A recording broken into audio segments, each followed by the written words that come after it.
In this episode of the Boundless Life Show, a hack for making ultra-processed foods less unhealthy, eating wild foods, what sports make you smarter, and a whole lot more.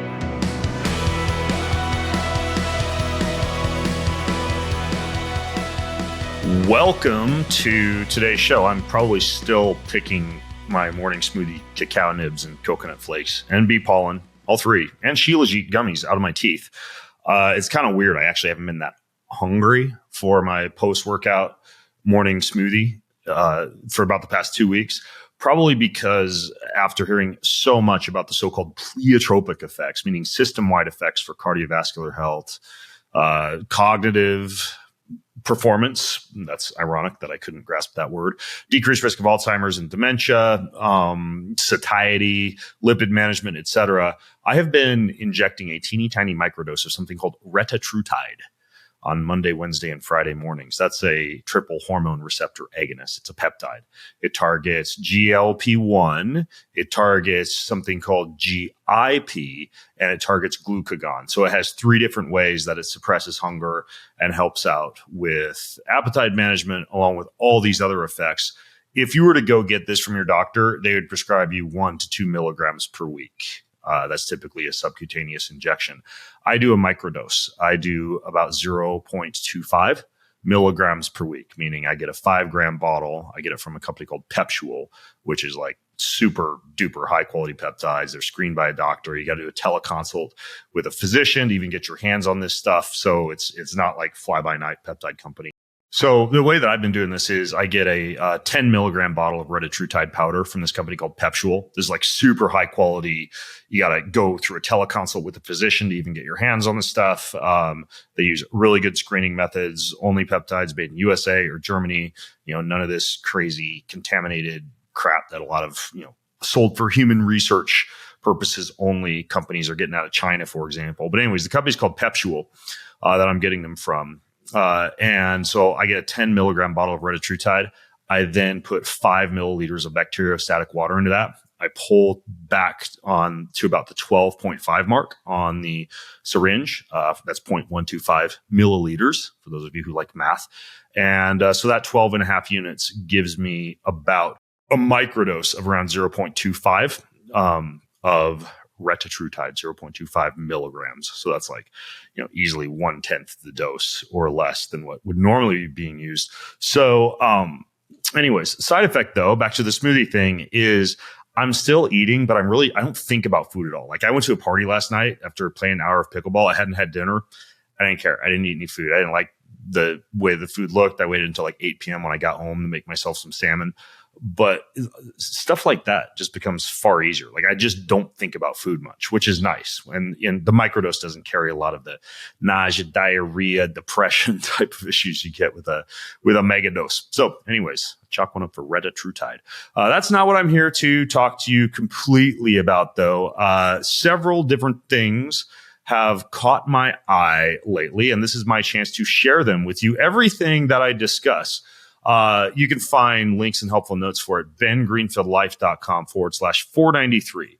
That's bengreenfieldlife.com/493. First of all, this is interesting. I said I'd have a hack for you for making ultra-processed foods less unhealthy. And even though I'm not a fan of ultra-processed foods, sometimes you do find yourself at a gas station on a long road trip and you got to take one for the team. That should be pretty few and far between. But there was a recent study in which they had young adults eat a diet rich in ultra-processed food. And the participants ate fewer calories and burned more calories if their diet was high in protein and low in carbohydrates. So this is basically the idea of eating what are called protein-enriched ultra-processed foods. So what are protein-enriched ultra-processed foods? These are typically formulations that include added protein. Whey protein, soy protein, pea protein, or other sources, alongside all the other industrial ingredients that you'd find in ultra-processed foods, emulsifiers, sweeteners, flavors, preservatives, colors.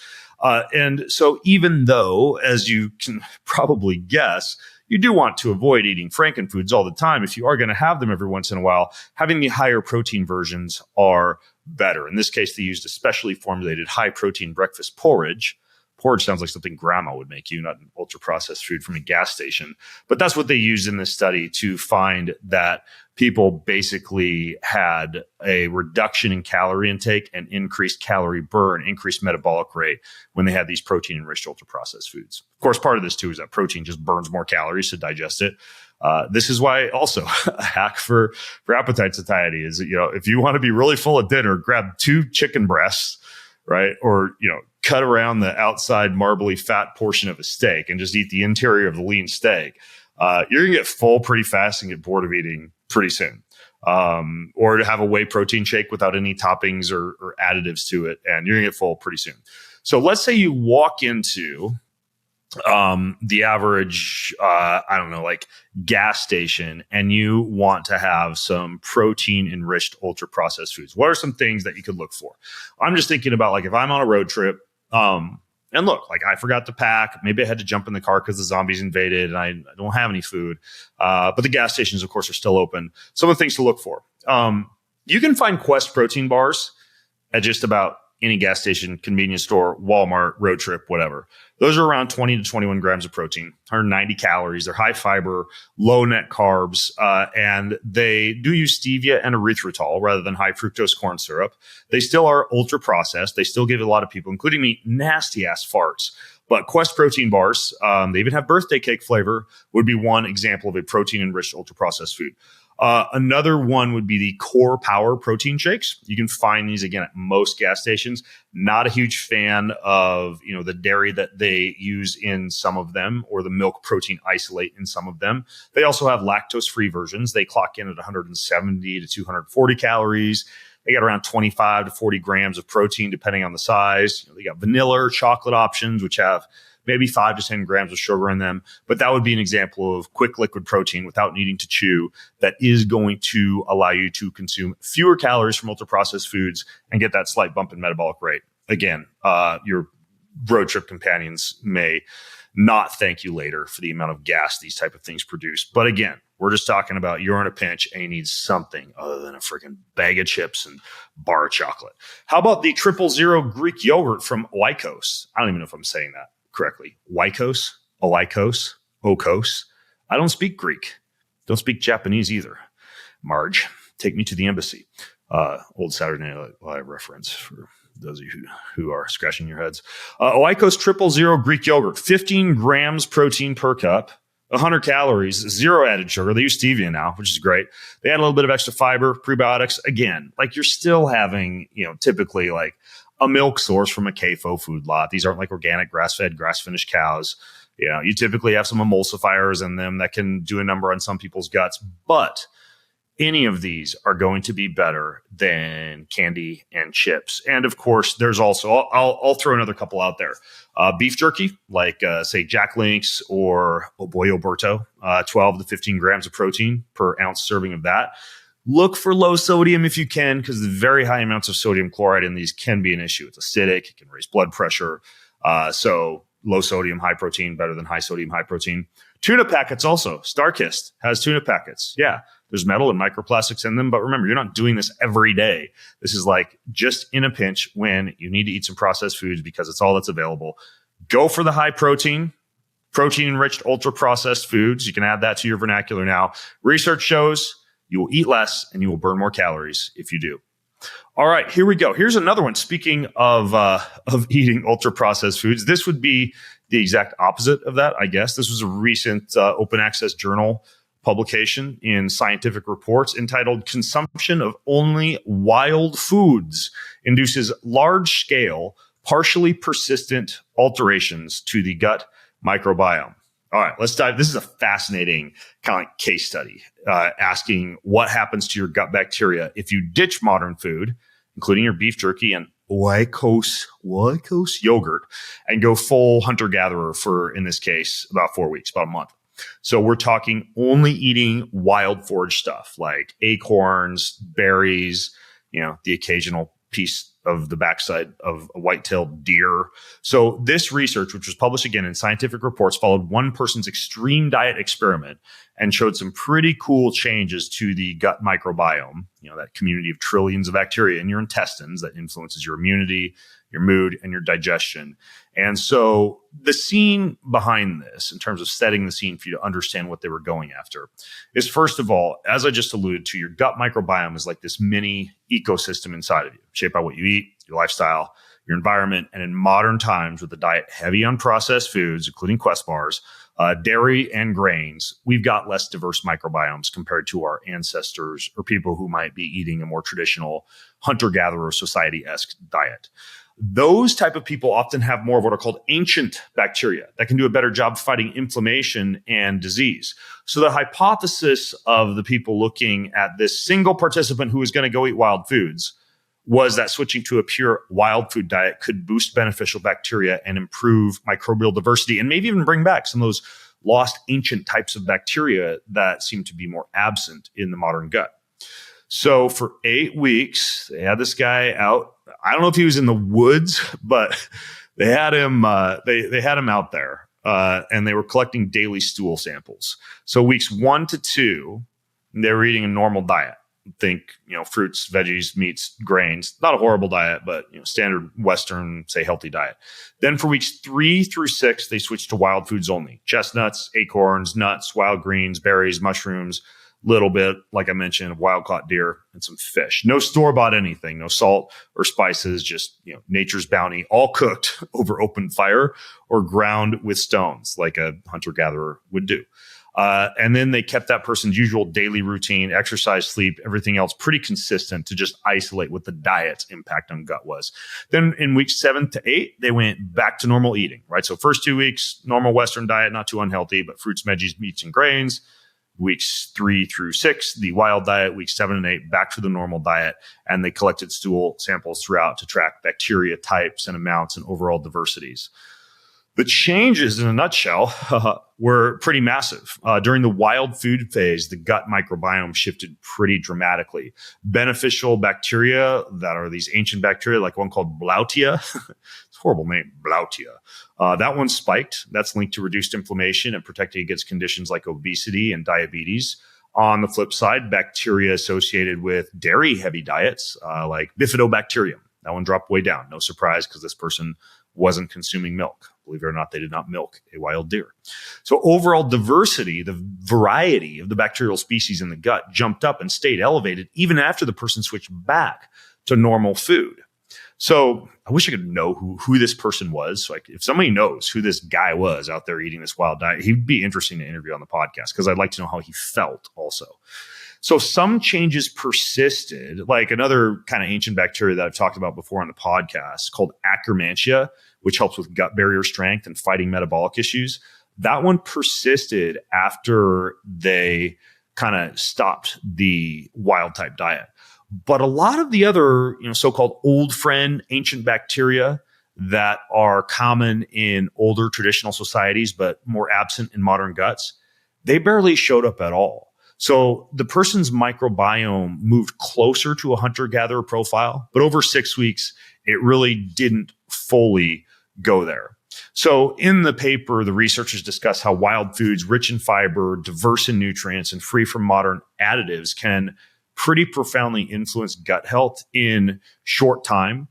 But if you really want to produce lasting changes to the microbiome and really re-inoculate yourself, it's likely that you need to switch to a diet very low in ultra-processed foods, very rich in a lot of these more wild type foods, and do so for longer than, let's say, 6 weeks. How long remains to be seen. If you look at metabolic adaptations to macronutrients, we know a lot of people need to reduce carbohydrates for up to 12 months to shift back into more of a fat burning scenario. So we could be talking about a year or more, especially if you grew up on Cheerios and Gerber baby food and hot dogs. So if you want to know more about what a wild type diet would look like, there's a great book called Eating on the Wild Side by Joe Robinson. I would say both of my cookbooks have a lot of wild foods, foraging, hunting, game meat, Boundless Kitchen and Boundless Cookbook. One of my friends, Abel James, he had a whole book he wrote back in the day called The Wild Diet. A lot of paleo type of diets kind of venture into this wild food type of category. I had another, and I'll link to all these at bengreenfieldlife.com/493. I had another interesting guest, Dr. Terry Cochran, who talks about how wild game meat actually has fewer problematic, I believe she calls them amyloid plaques, than modern beef, chicken, etc. So eat duck, geese, deer, those type of animals. Get out your bow and arrow, folks. So wild food diet, that's what you need to know. And appears that it can be helpful for the gut when you go back to the basics. All right. What else do we have? Speaking of movement and burning calories, taking 4-minute walking breaks every hour after aerobic exercise reduced non-HDL cholesterol more than just prolonged sitting after aerobic exercise. Okay, so what happened here? So there are several studies that align with the findings from this recent study, namely that getting up for short periods of activity during what would normally be a long day of sitting tends to be good for your metabolism. But it turns out that that is still the case whether or not you've exercised at the beginning of the day or at the end of the day. So what this means is that even if you spend like an hour in the gym before work, you are still going to get benefit from doing 100 jumping jacks once every hour, or dropping and doing 40 air squats for every half hour of sedentary time. Like, you still get benefit. So don't use the trip to the gym to justify just sitting in a chair the rest of the day. I talked about this quite a bit when I interviewed Katie Bowman as well, a biomechanist, about the cardiovascular benefits of just moving during the day, no matter if you exercise in the morning or at the end of the day. So anyways, there are many other studies that back this up. So there was a 2016 meta-analysis that caught a lot of attention. Over 1 million people. They found that high levels of moderate intensity physical activity, about an hour a day, can eliminate the increased mortality risk associated with high sitting time of 8 hours per day. Interestingly, once you drop below 60 minutes of exercise, you couldn't fully offset the impact of sedentary time for 8 hours. Once again, highlighting the need for getting up and moving and not just like sitting and staying sedentary for a solid 8 hours.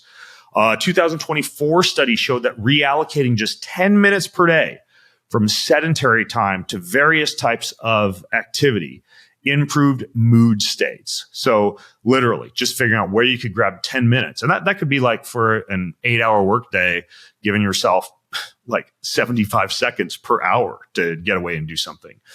2009 study used accelerometers, and they found that the time spent sedentary predicts higher fasting insulin levels, which is a marker for insulin resistance, independent of moderate to vigorous physical activity. Again, meaning that no matter how much people were exercising, if they stayed sedentary for 8 hours a day, it was still causing issues with their insulin resistance. A 2022 review showed exercise snacks, brief intermittent bouts of activity, like stair climbing, let's say, for a couple of minutes, several times per day, or again, doing some jumping jacks or push-ups during a day of work, can enhance fitness and glucose control beyond what a structured workout at the beginning or the end of the day is capable of doing. They had a 2019 study of older women, and they found that sedentary time, independent of that person's physical activity levels, was linked to increased cardiovascular risk. So what am I getting at here? The answer is not, oh, I'm going to go hit the gym before work, or I'm going to go hit the gym after work. That's great. But once again, what I'm getting after here is that it doesn't matter how much you work out at the beginning or the end of the day if you have your butt planted in a chair and you're sedentary for 8 hours, sandwiched in between your workout and the end of the day, or the beginning of the day and your workout at the end of the day. Meaning you have to move. You have to move. Sometimes people visit my house and they're like, dude, you're always moving. Like, you're on a call, you're walking around, you're doing a podcast, and you're dropping and doing 50 push-ups. And it's true. I don't stop moving. And, I do eat like a horse despite being on this retatrutide peptide.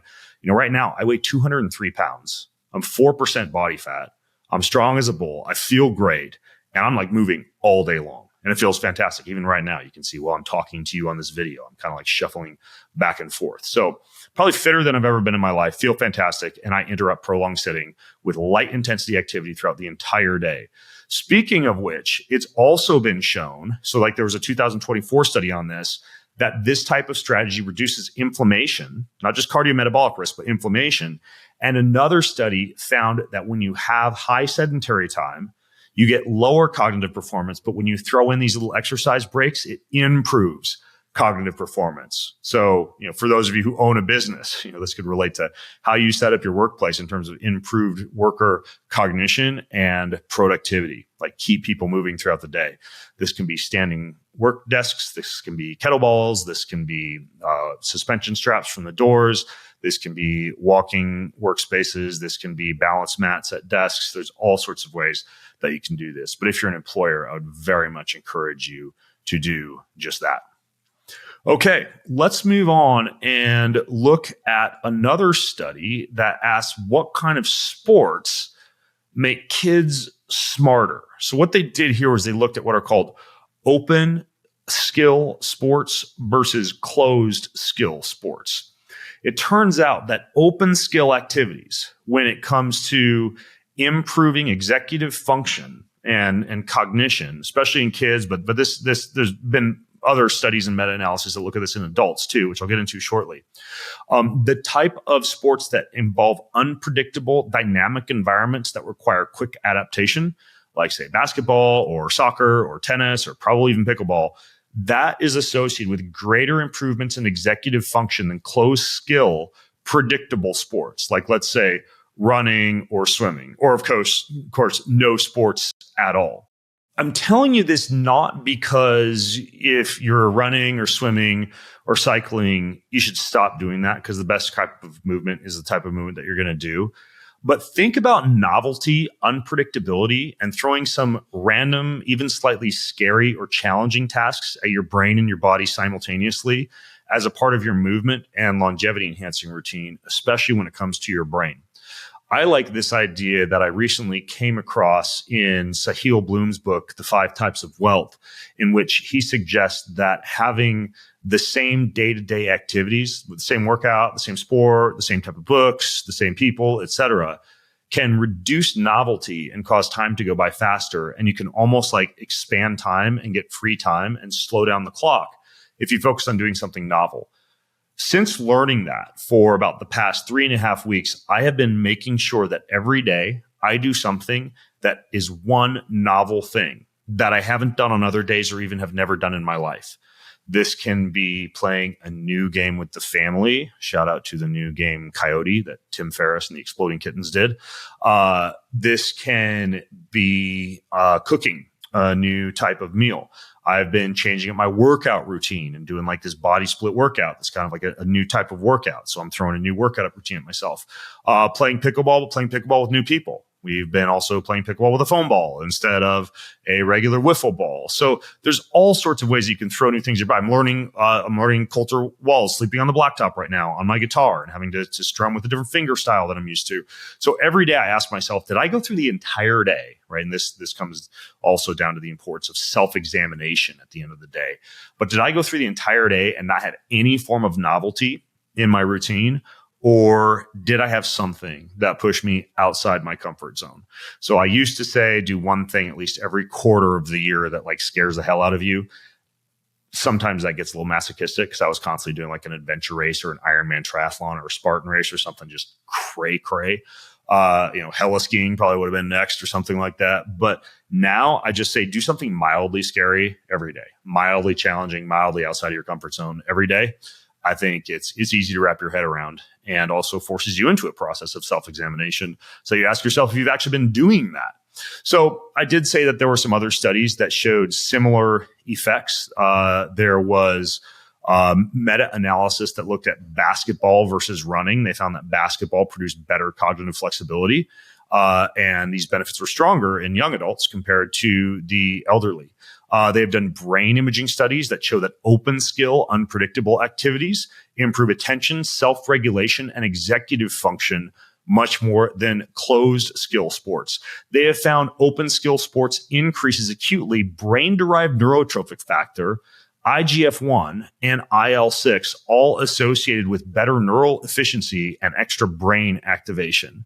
They've also found that open skill athletes, right? Athletes who are, let's say a basketball player versus a marathoner, the basketball player performs better on reaction time, cognitive flexibility, working memory, and visual search skills due to higher neural efficiency and what they called connectivity as measured with an EEG and an fMRI. There have also been studies that have shown when you exercise in an unpredictable outdoor setting versus a standard gym or indoor workout, you get better cognition, attention, memory, creativity, reduced stress, a higher state of flow in terms of your psychological state. And this, again, has been backed up by multiple studies. So outdoor activity showed an increase of 25% greater versus indoor exercise on psychological and physical health. Both helped. Outdoor exercise helped way more. They've also shown an increase, like I mentioned, in the flow, alpha brainwave type of activities. They looked at indoor versus outdoor running in one study, and they found that the outdoor running increased alpha activity, which is linked to divergent thinking and creativity and flow, as well as memory, compared to just going for a run on a treadmill indoors. They looked at outdoor versus indoor basketball on cognition. Outdoor basketball, just playing basketball outdoors, right? Taking the unpredictable activity that's already unpredictable indoors, doing it outdoors, you get even more effects on working memory, attention, and reaction time. So go outside to work out sometimes, right? And also do a sport, skill, or activity every day that is somewhat unpredictable or that takes you outside of your normal day-to-day environment. Now, that all being said, I am often asked, is it true? I came across this study or this paper or heard at a cocktail party that there are certain sports that, whether or not they're open skill versus closed skill, outdoor versus indoor, are associated with longer life, reduce what we would call all-cause mortality. And it is true that this has been looked into. I've mentioned it before on the podcast before, but I'll highlight it again real quick here for you because some of these sports are open skill sports. Some of them are not. So racket sports had a 47% lower all-cause risk of mortality, swimming 28% lower all-cause risk of mortality, aerobics 27% lower, and cycling 15% lower. So racket sports beat the pants. Yay for pickleball. Beat the pants off of everything. Pickleball, tennis, probably ping pong would be in there, paddle, squash, anything like that wins out. Another cohort study that was done that was a little smaller than this one, they also found 16% reduced all-cause risk of mortality with racket sports. They didn't look at swimming, but running and walking and golf were also pretty low compared to the racket sports. And then most of the studies that have looked at aerobic exercise find that either swimming or cycling runs out. For some reason, they seem to cause a reduced risk of all-cause mortality, even more so than, say, running. And again, the best type of exercise is the type that you're going to do. Maybe running beats people up. Maybe they do it less often because it's less pleasurable than cycling and swimming. Maybe people who cycle and swim have higher disposable incomes. I don't know. There are some confounding variables there. But ultimately, the big takeaway message is do stuff that's unpredictable, exercise outdoors, and if you can, pick up a racket sport. And those would be some of the best things that you can do for overall anti-aging and cognition. All right. Well, that is going to just about wrap up what I have for you today. If you enjoy these solo episodes, you may want to check out the Life Network, joinlifenetwork.com, where I've got raw, edgy, controversial episodes, my real thoughts on what I was thinking when I interviewed certain podcast guests, certain new things I've added to my routine and why, Q&As, etc. That's all inside joinlifenetwork.com, where you can interact with me and 30 plus other experts in the biohacking, the health, and the wellness industry. Show notes for this episode are at bengreenfieldlife.com/493, where you can access the studies and everything else I've mentioned. Also leave your questions, your comments, your feedback. Hopefully you enjoy these quick, snappy research reviews and Q&As. And until next time, I'm Ben Greenfield from bengreenfieldlife.com/493 and the Boundless Life Podcast. Signing out. Do you want free access to comprehensive show notes, my weekly roundup newsletter, cutting edge research and articles, top recommendations from me for everything that you need to hack your life, and a whole lot more? Check out bengreenfieldlife.com. It's all there. bengreenfieldlife.com. See you over there. Most of you who listen don't subscribe, like, or rate this show. If you're one of those people who do, then huge thank you. But here's why it's important to subscribe, like, and or rate this show. If you do that, that means we get more eyeballs, we get higher rankings, and the bigger the Ben Greenfield Life Show gets, the bigger and better the guests get, and the better the content I'm able to deliver to you. So hit subscribe, leave a ranking, leave a review if you got a little extra time. It means way more than you might think. Thank you so much.